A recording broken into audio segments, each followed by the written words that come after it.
Good morning, everybody, and thanks for starting your day with us and your work week. It is just about 5 degrees right now in Barre. I am downstairs at the Good Shepherd warming shelter, where the smell of coffee and fresh breakfast is in the air, and there's a really, really nice crowd here as well. We're going to chat with Tess Taylor here in just a minute, but here we go. Monday morning, 5 days away from the Jake Paul Anthony Joshua fight on Friday night. A lot of people can be watching that.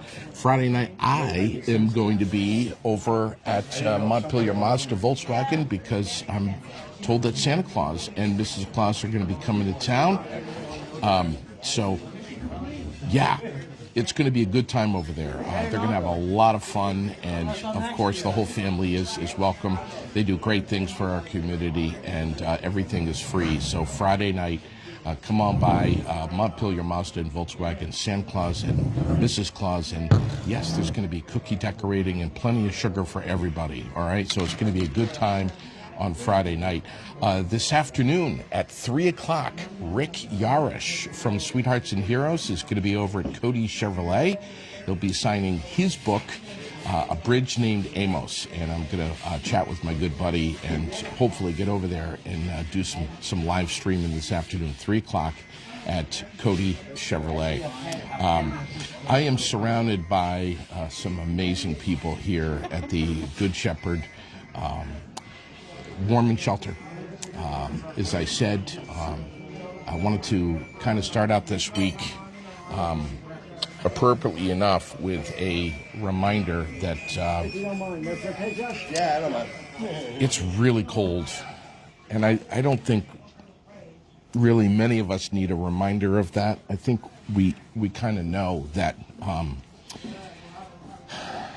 it's pretty rough going. Living up here in the North Country, no matter where you are, but trying to imagine being unhoused, not having a home, is something that, quite frankly, for me is, and for many of us, is unfathomable. And we are so blessed to have in our community several warming shelters here in central Vermont. Tess Taylor was on with me last week. We were talking about not only the Good Shepherd here, but also the great things they're doing over in Montpelier as well. And this is the one thing that you can say about our church communities is, man, when it comes to folks that are less fortunate, they really pull some weight and do everything and anything that they can for people that are going through a tough period. We have talked so much over the years about homelessness. We've talked so much about housing.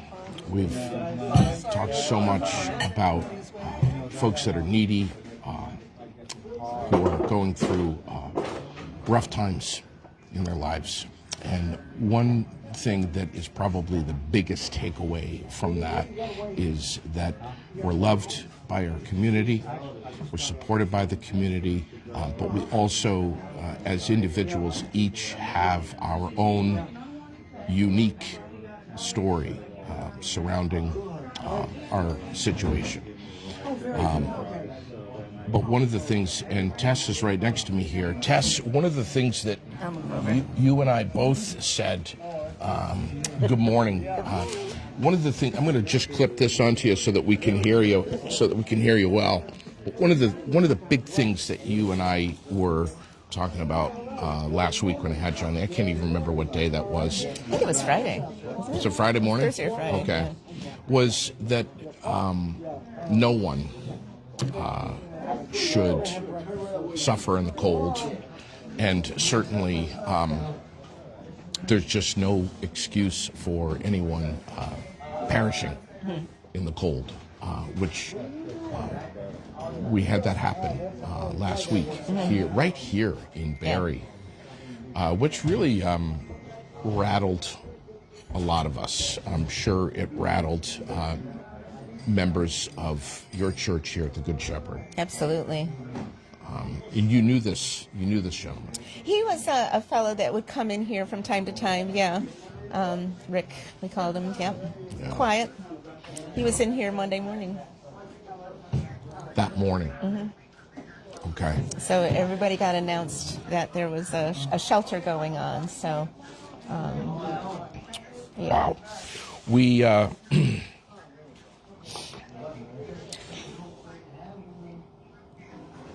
I think mostly what we could and should do is offer prayers to Rick's family and his friend, all of his friends, many of which are here today, and he was well known. Just offer your prayers first and foremost before anything else. If there's anything that you can do, Hey, you guys have a great day. thank you. Thank you, Derek. You as well. Derek is saying goodbye, and Derek is our egg slinger. He's our egg slinger. He's been making eggs for everybody here today. Potato scooper, gravy applier. What did you say? Potato scooper? Yeah. I do whatever the boss tells me to. So if you don't like it, talk to the boss. Hey, Thank Derek. you, and I'll see you. God bless you, man. Yeah. You guys have a good week. See you next week. Hey, you guys stay warm. You were just telling me about this guy just before we went live here this morning about Derek. He's an incredible guy. Yeah. He's been a member. I think he's been a member of this church since he was a kid. And what's he do? Sounds like a lot. Well, I think Derek is. I don't know. Is Derek working? Earl? Yeah. See. Yeah. I don't know. He has respiratory issues. So I have a feeling he hasn't been working for a while. But he comes down here and volunteers on Mondays, which is great. And he's a jolly guy. So Mondays, that's the day of the week when you guys serve breakfast. Yeah, it was Joe's idea. Joe Mueller Joe. here. Thank you so much. It's amazing. I mean. Yeah, everybody just figured, there's a lot of feeding programs during the week, and actually now the Congregational Church does a breakfast on Saturday morning, and but on the weekends it can be kind of slim pickings for food and opportunities to eat. So we always make sure we have this good hearty breakfast on Monday morning. Start your week off right. So this shelter is open 7 days a week. 5. Monday through Friday. Monday through Friday. From 7 to 10. And then the Congregational Church, 2 doors over on the other side of People's Health and Wellness, they're open from 8 to 9:30 on Saturday morning, which is great because it does give a weekend opportunity, and they load people up with food there. What's the demand been like? I think it's no surprise we all know that this has been one of the coldest Decembers on record for a very, very long time. I've heard since 2004. I've heard since 2007. It doesn't matter. What matters is that it has been an exceptionally cold December. Yeah. Has there been a lot of people in here? I'd say we average 15 to 20 a day. Okay. And that's a lot. That's a lot of people, and we're glad they find us, and we're glad they're here. Yeah. And right now there's a lull, but you've heard some busyness before. Yes. And it might pick up again. And it's just you mentioned the Congregational Church, the Presbyterian Church as well, the Heading Church. Peggy's church. Peggy, and Peggy, you're the pastor there? No, just a member. A member of the church. Okay.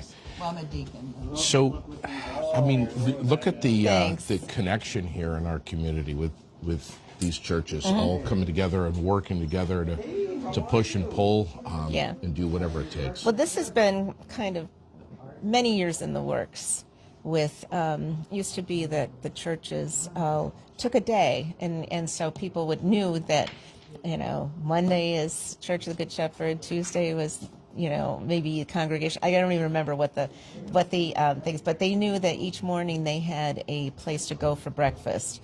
And then the pandemic hit, and that was the worst. That was, for so many reasons, but there yet is another one, right? That we couldn't do that, but so that's when we worked with Pastor Dan and so we were all providing meals for the hot breakfast meals to be delivered to enough ministries into their pantry in the back, and people would could help themselves.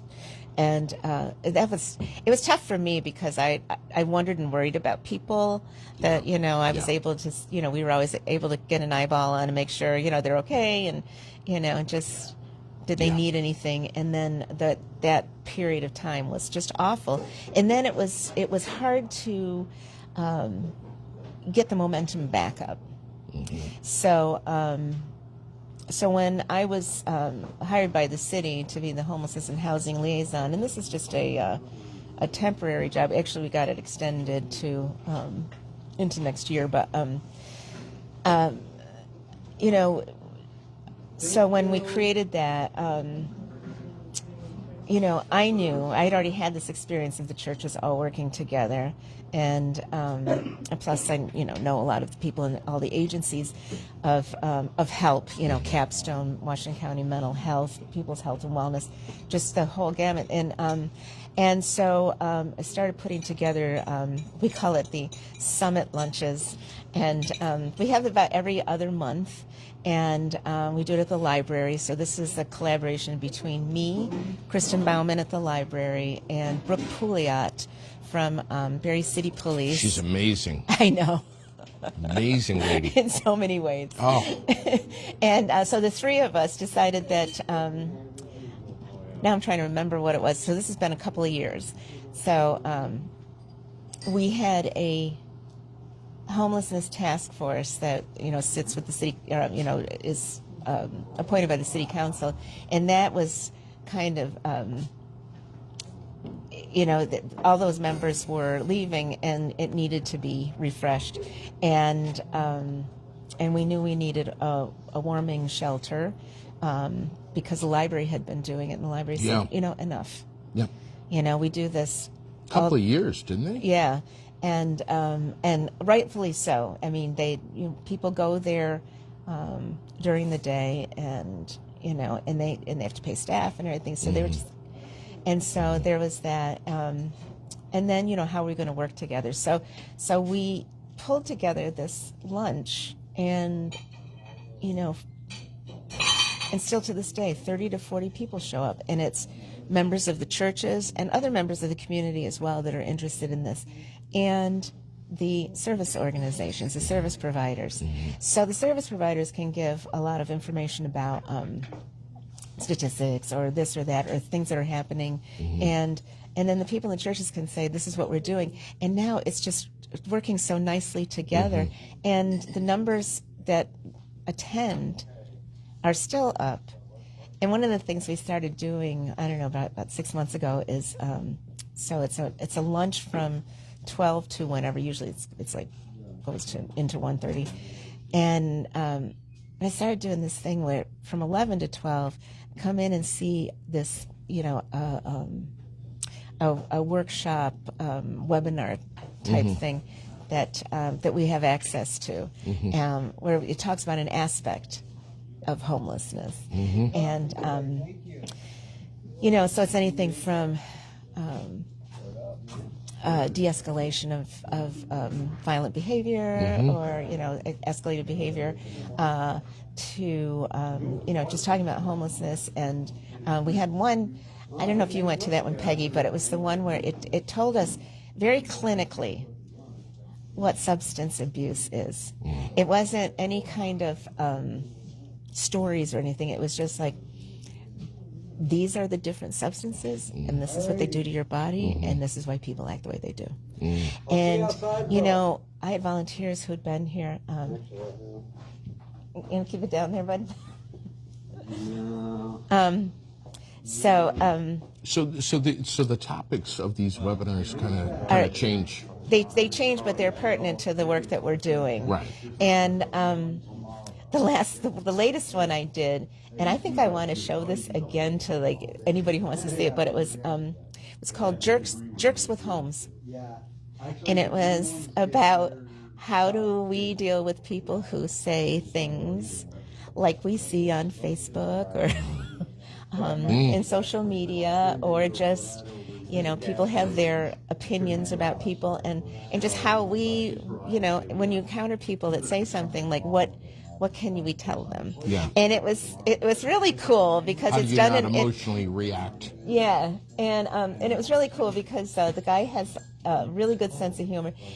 There are all these series of webinars by a fella, Ryan Dowd, who's been running homelessness shelters for like decades, and so he has a really good way of just joyfully, imparting information, and so he does all these webinars, and That's so cool. and we have access to them, so yeah, Wow. so we share. Wow. Yeah. When I walked through the door here this morning, it was such a relief to feel the heat, and right away the smell of coffee. It's just so nice. It is. Nice. You got a table here that's basically set up like a buffet with all kinds of food. You got the English muffins here and the toasters going, and the fact that Derek and these guys in here, and even Pastor Earl, flipping eggs. Eggs and hash browns, or home fries, and sausage. I would love to chat with Earl Cooper Camp here at some point. He's been the pastor here for about 13 years or so. Yeah. And clearly loves what he does, and loves this. What a way to start the week here. You've got information all over the walls here for folks to get additional resources.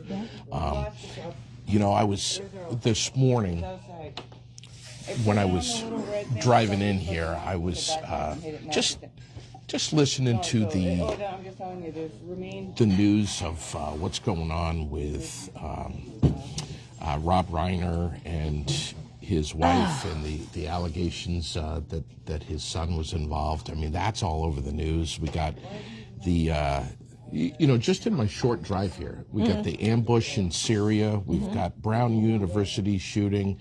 We've got the anti-Semitic attack in Sydney.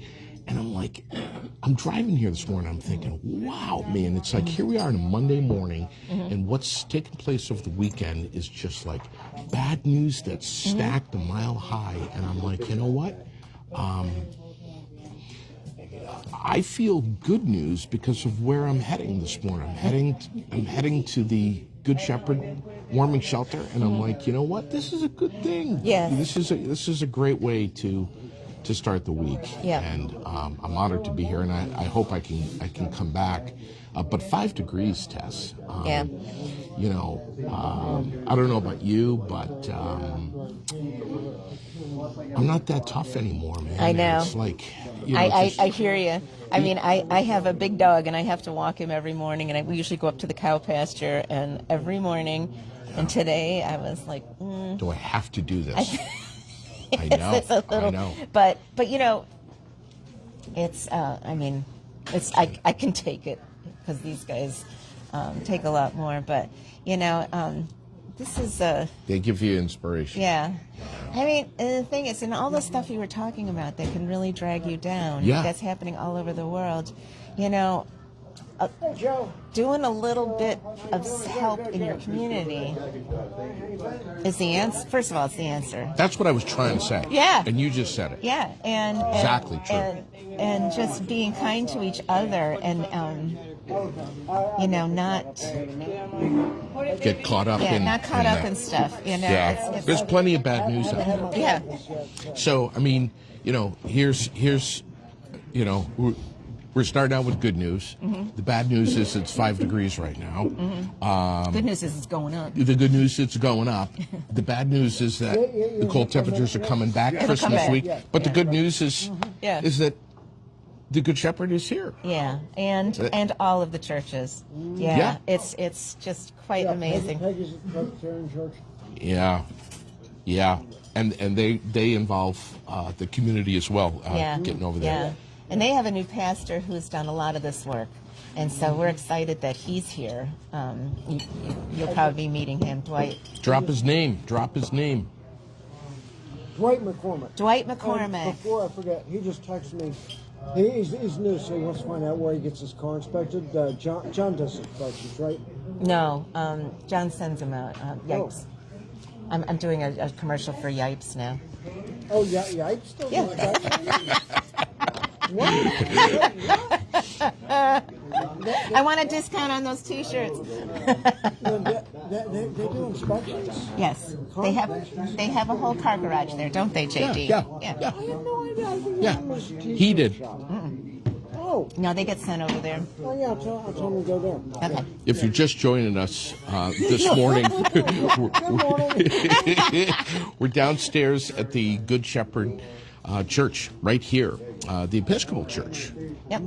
right here in Barre, right on the, right where the roads all merge together here by Barre City Park. This beautiful, Stone church. beautiful granite, The Granite Church. beautiful church.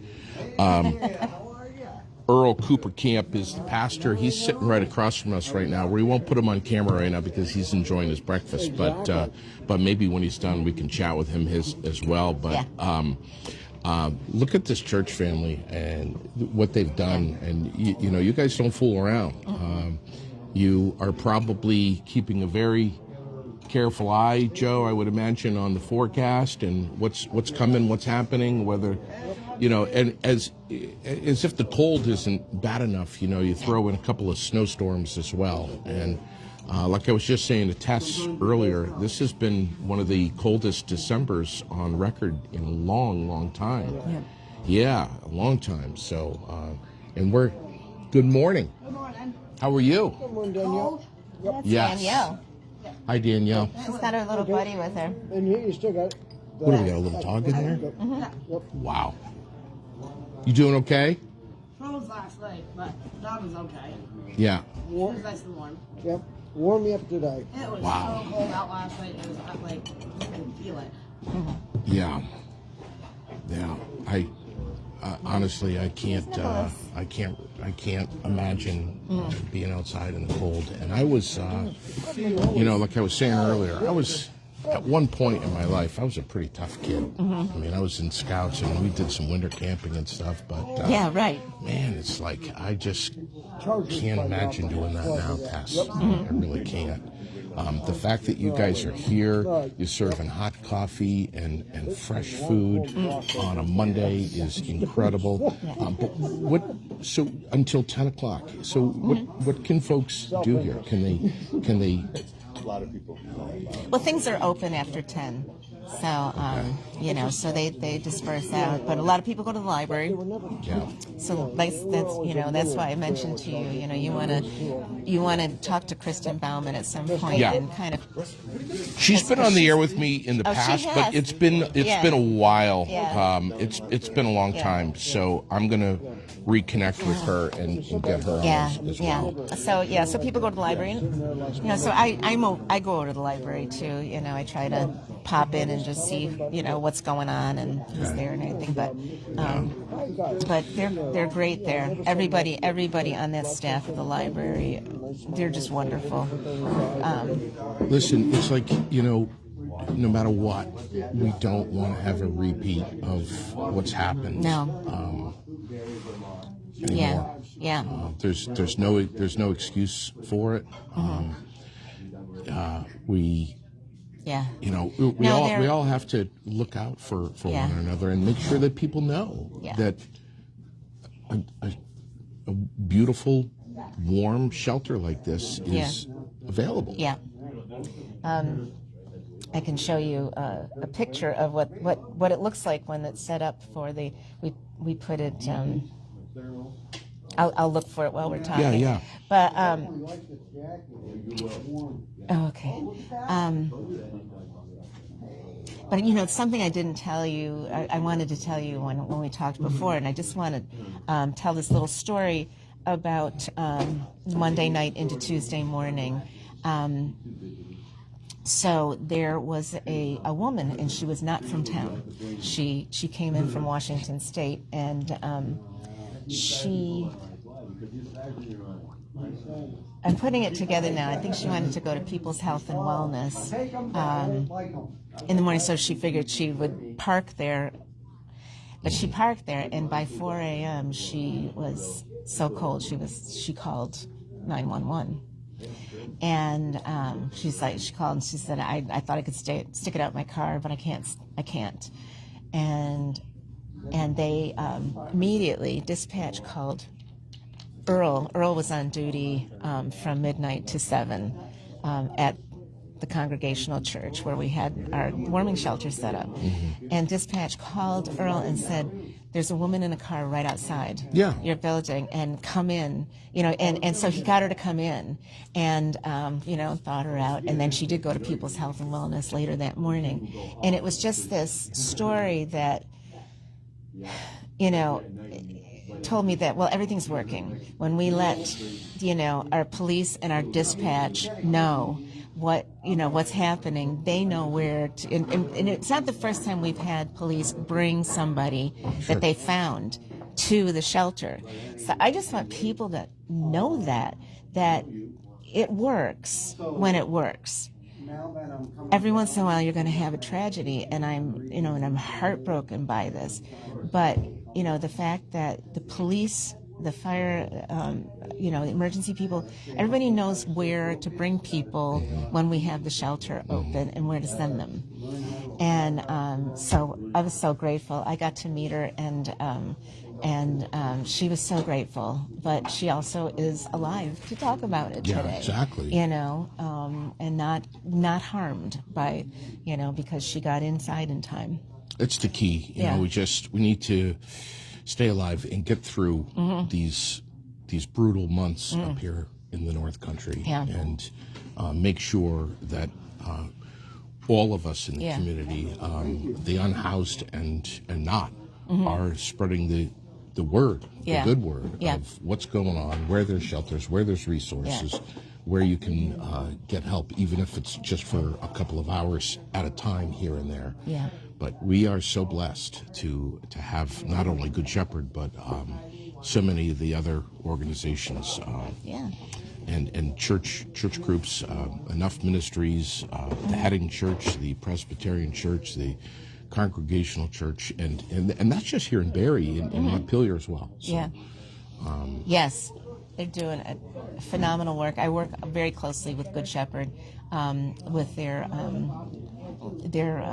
leadership and with their outreach. Outreach is very important. We're in constant contact, and all through both of those nights that we were open, the shelter was open, I was in constant contact with their outreach, texting, making sure, is this here? Have you seen so-and-so? There's a lot of that. So, I just really want people to know that, it's you're here. It's good. We're all here. We're all here, and our police and emergency personnel are Public safety they is stay on unbelievable. top of it, and they're just great. Yeah, They really are. And I always kind of point the finger at Joe Aldsworth as being one of the heroes that we have, but there's really all of them are. They really are. Yep. Joe and I stay in good contact too, a lot. It's really good. So, wow. My boss is here. Yeah. Should we? Do you want to let him sit in your chair? I'm going to let him here sit first? in my chair, but first I'm going to say, listen, if you have any time to donate, if you have any food to donate, if you are interested in participating at all, and it's not free to run these things, you can also donate money. Yep. If you want to do any of those things. Coffee, anything. Coffee, anything. Taylor@barrecity.org is my email. Okay. Thank you. I have that, but I'm going to write it down again. T. Taylor At barrycity.org. at barrycity.org. Okay. Our city manager has just walked in here, and he's got a hot cuppa. And Nicholas, thanks for coming on, man. I'm going to clip this onto you, buddy. But how are you doing? What's happening? Doing well. Look at this amazing resource that we have right here in our community. This was really, really heavy for our community to process what happened last week. Richard was a man who frequented this particular shelter as well. Yeah. There's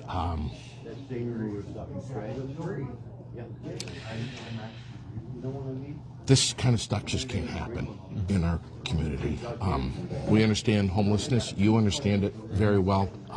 You're constantly dealing with housing and homelessness. But for this to happen right here in the Granite City was really profound.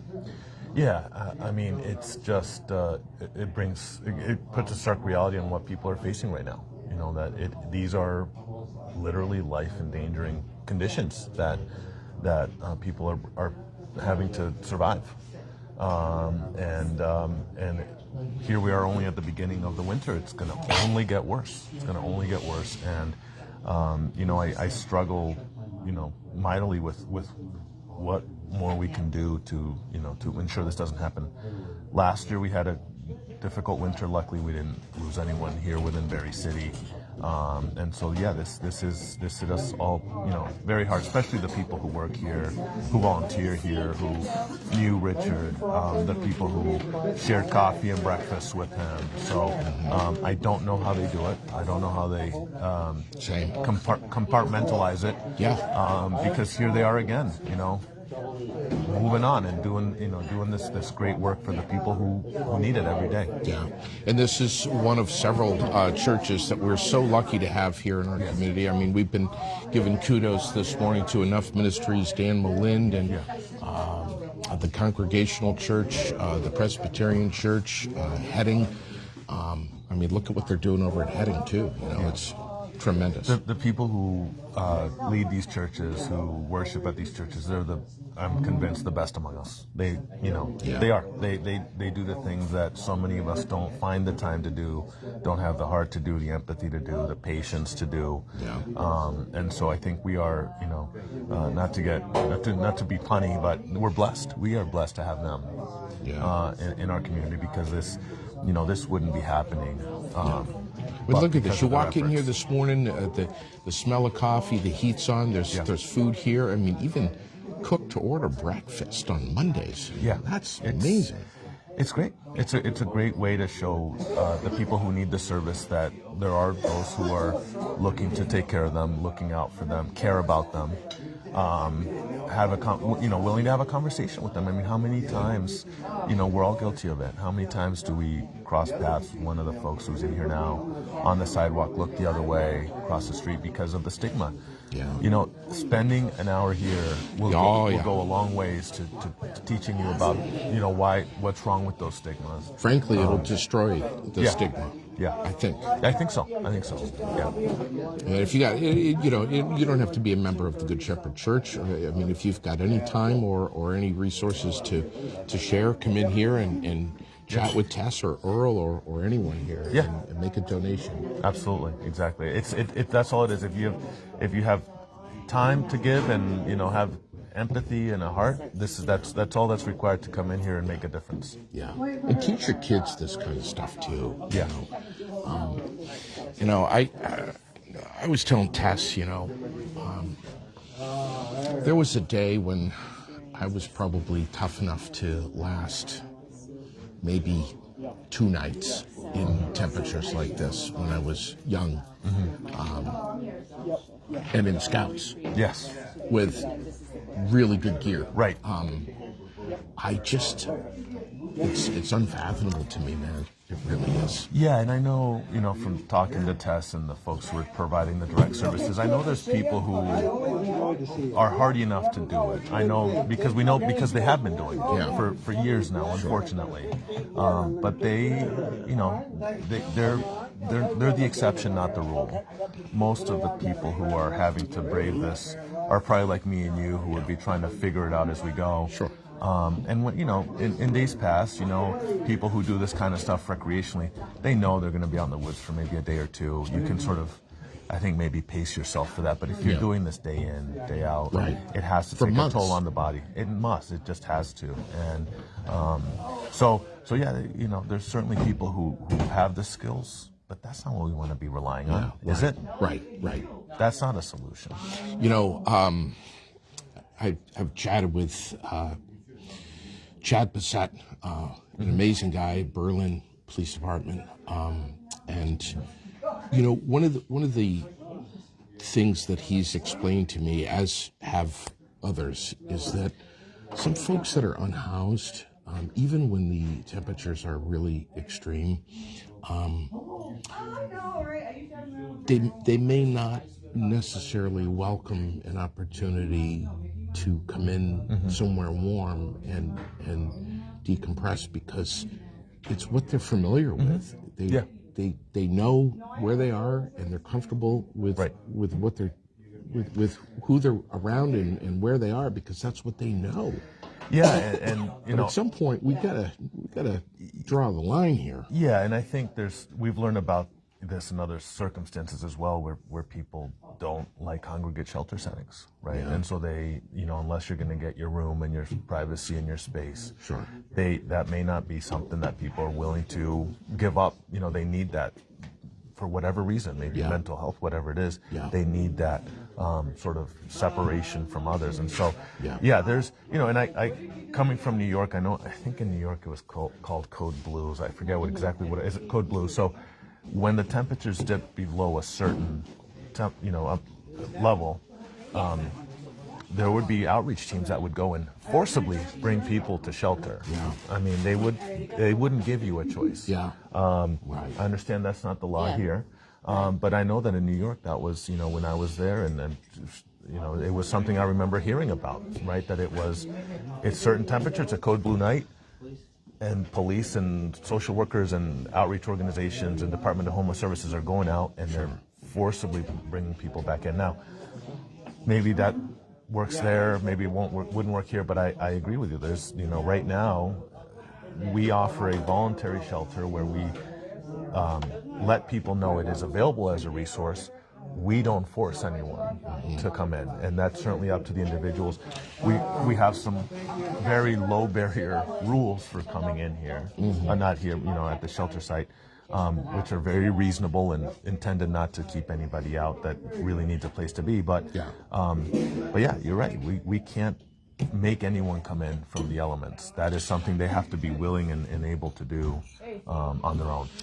And that's where outreach comes in, because we were, Tess and I were saying earlier, we all have to rely on each other to spread the word and make sure that we all are very, very aware of these resources. There's so many of them, but if you're not aware of it, you're risking your life. Yeah, and Tess has done a great job building this network of providers and making sure that the word gets out. The word gets out at a place like this, right? The people who are coming in here are a lot of the same people who are coming in to the shelter, overnight shelter. We have.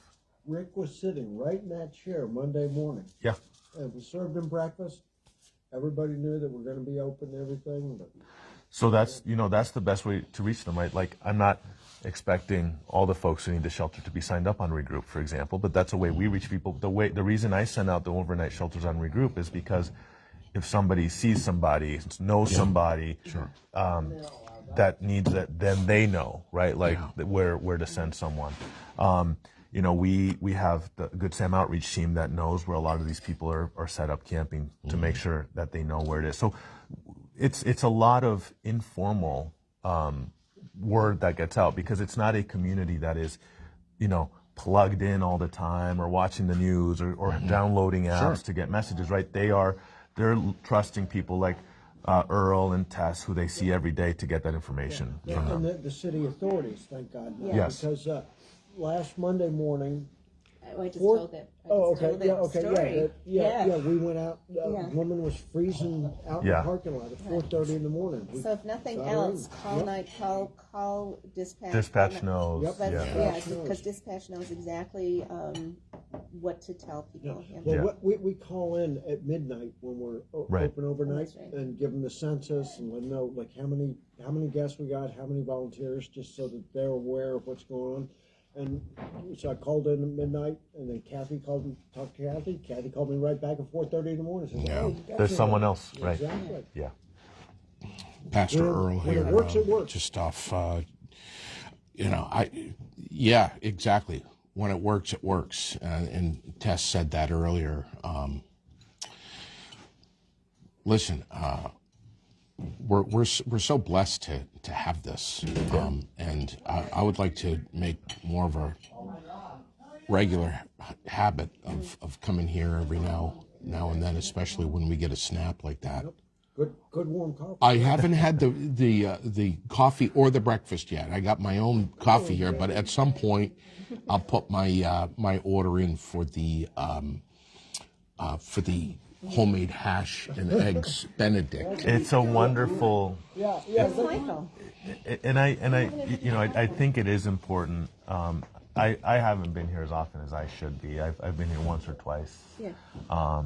But it is such a grounding experience. Yeah. And I think for people who, if you're someone who's reticent, reluctant, unsure of the community that we're talking about, it's really important to come in here and just experience it, because it's like we talked just a few seconds earlier, that it really eliminates a lot of the stigma of the people that that people feel. We're all human beings at the Yeah. end of the day. Right. Whether we're dealing with substance use or not. Right. I've had a couple of people on Aired Out over the last month or so.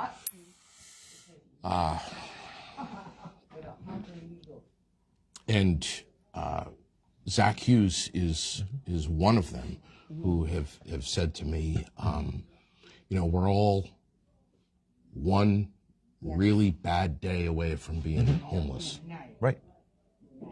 So much of what can happen is circumstantial. Absolutely. And it can happen to single parents, families. Things happen quickly. Yeah. Yeah. Quickly. Yeah. More quickly than you think. You always remember, everybody here's got a backstory. Everybody's got a story. Yeah. And we have more veterans in here than, they don't always, Veterans. Yeah. Right. and that's that's also adds another layer of being thoughtful about who you're seeing on the street, Sure. right? Yeah. Right. And You don't know. You don't know. everybody's got a backstory. Everybody's got, everybody was some mother's child. Sure, of course. And we've got some incredibly fun people Yeah. here, and smart, and if they could be of help, they would. They do. Yeah. Right. So just remember the humanity of it all. Right.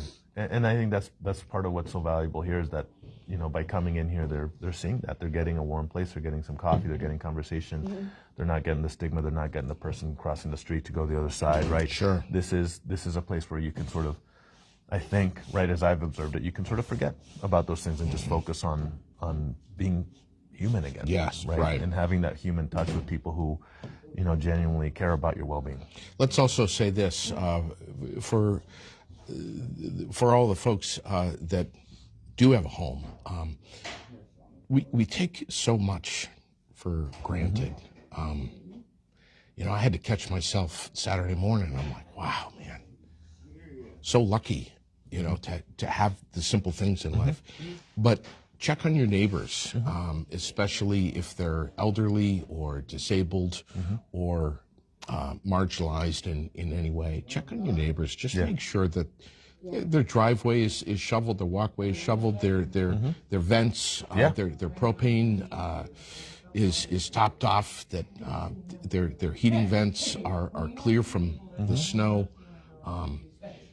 If you got some extra salt, throw it down on their walkway. You don't need permission to do that. Just do it. Just do it. Just do what's right. Right.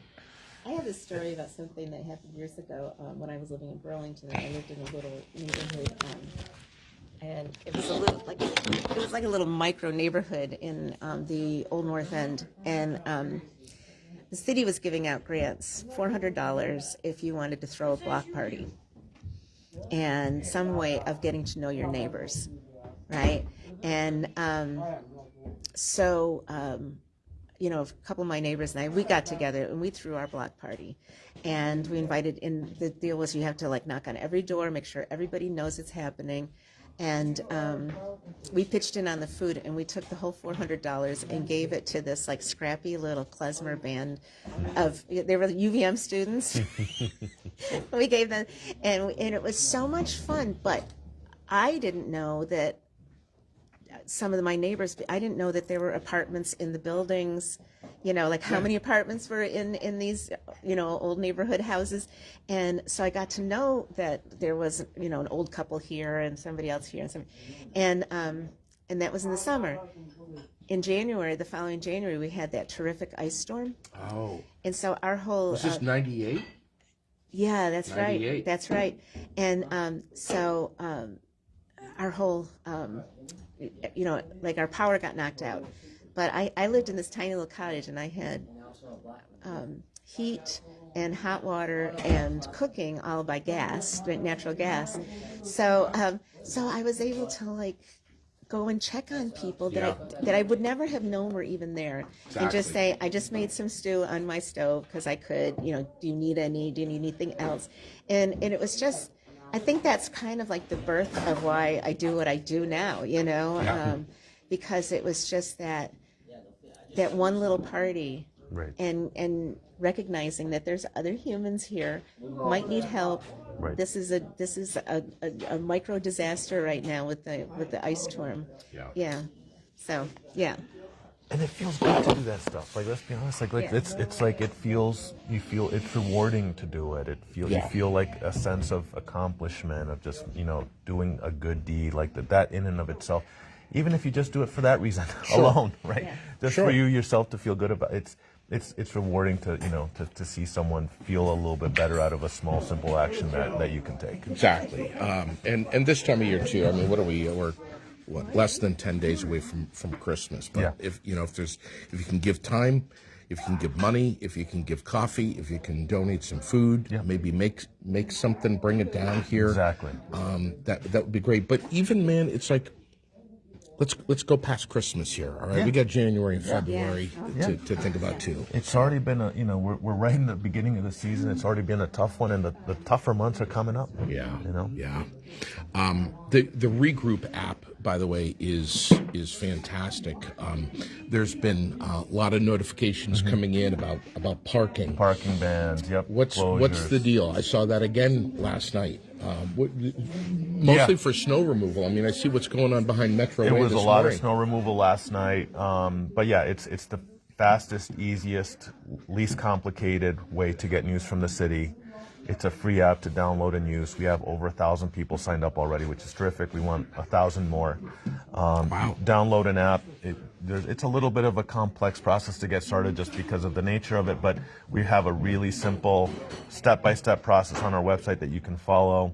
Like I said, you don't pay to download it, you don't pay to use it. And what happens is whenever we send out a message, it pops up on your phone like a banner, like you get a Facebook message or a text message, except it's from Regroup. And it has timely information. So right now, for especially people who don't have off-street parking, it's really important that when the parking bans are in effect, we move to the parking ban that is weather dependent. So now we're trying to make it a little bit easier for people. Yeah. But that means when we do have snow, they have to move their cars. Yeah. You got the map up there, so it's pretty clear. I mean, it's the BOR. BOR. Yeah. So if you don't have off-street parking, that's where you can take your car, park it for free. just during the duration of the parking ban event. But yeah, the key is for people to get informed, stay informed, find a way that you can, get your messages. So we do Regroup, we do Facebook, and we do the website for parking bans. If you're a Facebook follower, just make sure you're following us so that you get the updates. City but of really, Barre. really Barre is, Regroup is really the easiest way to do it. You don't have to think about it. You don't have to go looking for it. Yeah. It comes to you. It's right there. So, yeah. Snow removal on North Main Street. I've been asked about it. Yeah. Is that going to be happening anytime soon? Just, from where you park on the side, the Yes. separation between that and the sidewalk. I believe, talking to Public Works, I think they're planning a snow removal day this week. So, again, be on the lookout for that message, because what we'll do is probably choose it on a night when there's no other snow operations. So it'll look weird, right? Because we'll do a ban when there's nothing in the forecast, but it'll be for cleaning. So I know they're planning a night this week to do that. All right. What's coming up tomorrow night for City Council? What's on the agenda? City Council, we are looking at the getting our first look at the year-to-date budget. So our finance director will be updating us on where we stand now and sort of setting the pace and timeline for the budget season that is coming up ahead. The budget's the most important thing we do on an annual basis. Sets our priorities. We dropped the survey link on Aired Out Perfect, just a thank you. short time ago, but please take the survey. Don't complain if you're not taking the survey, because that's your opportunity to get your voice out there. Exactly, and we look at every comment, we look at every result that comes and gets charted, and it'll be presented to the council in January. Yeah. So yeah, it's make your voice heard. There's chances for, even if you don't like we try to capture the breadth of options that people may want to opine on, but we also leave open-ended text answers that you can write in what you think, right? Sure. And I know last year what we did is we printed them all out. We gave them to the council. We put them in the packet, so we don't censor anything. We just download it and send it and let people's opinions be out there. So What's the biggest, as the city manager, what's the biggest complaint? Roads? roads. But I will say, the worst roads right now are Main Street, Washington Street, Maple. Those are state roads. So if you're driving, we did an update for the council a couple months ago where we updated them on our paving progress from the last 3 years. We've paved a whole lot of our connector roads, and they're in decent shape. Prospect, Allen, Berlin all got done this year, which are in great shape. Merchant's been done for a couple years. Cassie was done. So we've done a lot of roads that people are using to connect to get to the main thoroughfares. We know we have, we want to move into neighborhoods, right? We want to do grids of neighborhoods at once. But the ones that are really bad that are left are the state ones. And the state's not coming through till 2030. Yeah. I don't know what they're going to look like in 2030. That's what you've been told? That's what we've been told. And that's not good. In 2030, they may be dirt. Send calls and letters, folks. Yeah. So, I believe me, I feel the pain, but I also know when I'm upset when I'm driving, most of the times I'm on Main Street or Washington Street, and those aren't our responsibility. Now, we did do, the core downtown of Main Street, because I think everyone remembers those gullies that used to create rivers in rainstorms. We did that out of our own dime because it was dangerous, it was bad for our downtown, and so we've spent money where really it was the state's responsibility because it was a hazard. I think everyone remembers what it looked like past Cumbies on South Main, which was close your eyes and hope for the best. Hope for the best. And we paved that because that was a danger, right? Yeah. So we've done what we can, but those are really city dollars that should have been spent elsewhere that we spent on Main Street, because 2030, not going to cut it, right? Yeah. Can you imagine what those gullies would have looked like on Main Street? Yeah. I used to, I would trip on them. And I'm thinking of, one of our elderly neighbors trying to cross the street. Yeah. It's a hazard. So, that's the other thing we're doing tomorrow night is we're having a second reading of the nuisance properties ordinance, which we've already looked at the council level. This is, we can all probably point to a nuisance property in the city that we might be familiar with, but this is a property that has multiple calls for service, multiple incidents. We want to bring some accountability to that, get some more tools for our police department, fire department, to intervene in those situations.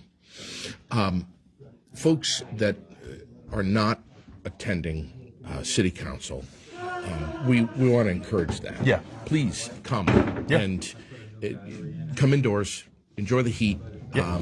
sit, enjoy, listen, Engage with your government. engage with your government, learn something new, Yeah. agree, disagree, but also if you'd rather stay home, there's a link that you guys always post right on barrecity.org. Yep, where you can join by Zoom. You can join by Zoom. A lot of times we end up talking to an empty room, and Tess is often our Is Tess only. on?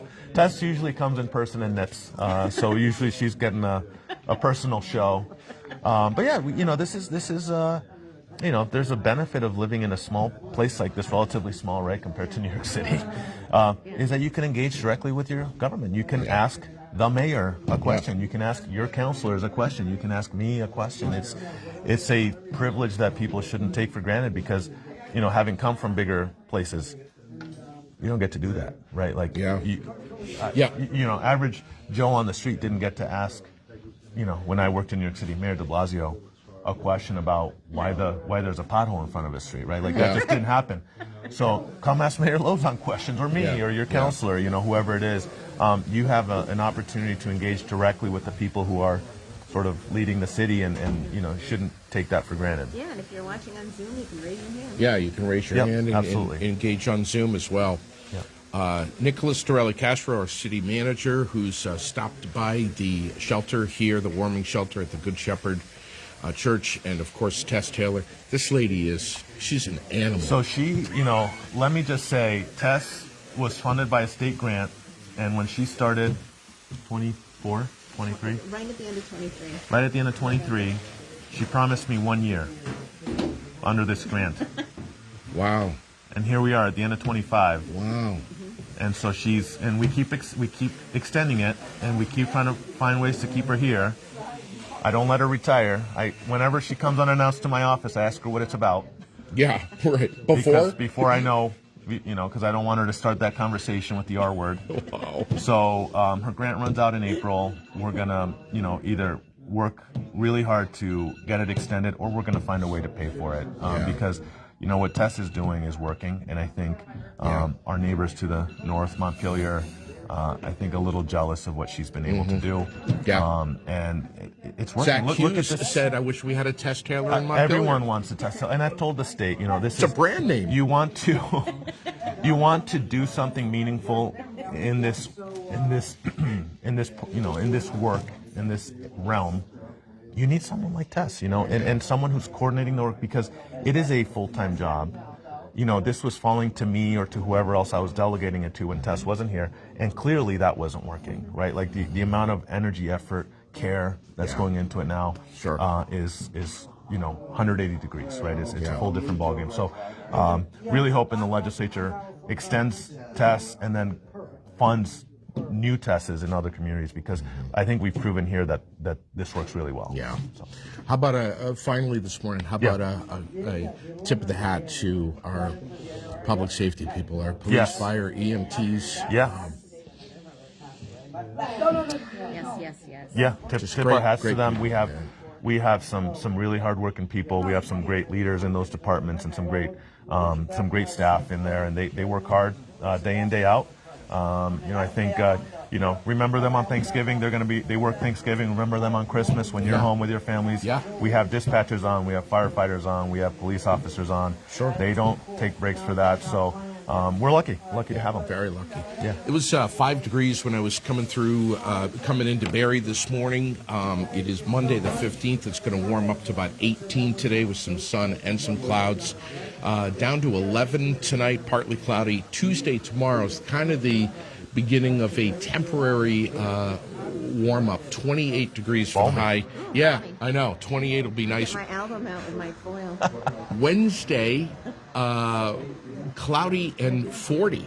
Wow. And then Thursday, clouds and sun and 41.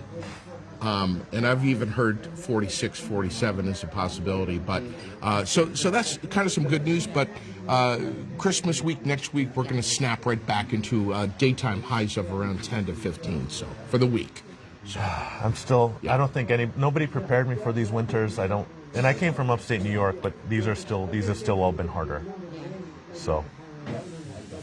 I was going to say Vermonters are a hardy people. I was going to say we call you folk a flatlander. However, he has been. You've got the chops. He does. I thought I did. I thought I did anyway. Yeah. But these are tough winters, hardy people up here. Hey, I just Yeah. got a reminder. You can give blood today Where? at the auditorium. At the Barre Odd? Yep. Okay.